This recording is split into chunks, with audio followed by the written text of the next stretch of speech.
1304 Canal 2-bedroom apartment on the entry. This is our entry passage. Living 7 by 7.5, 2 feet tiles each. We have gas range, exhaust system. There is a space for dishwasher and fridge. These are the cabinets and kitchen space. We have laundry room. It's 2 plus laundry room and with balcony.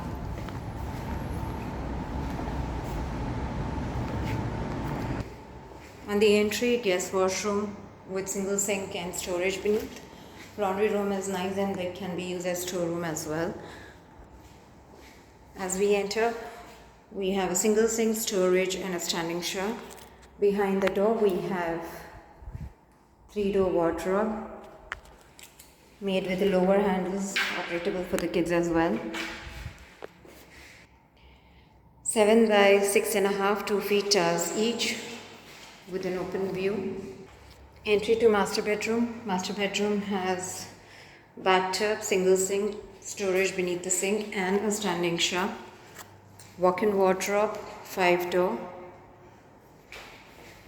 Bedroom is nice and massive, big. 7 by 8, 2 feet tiles each.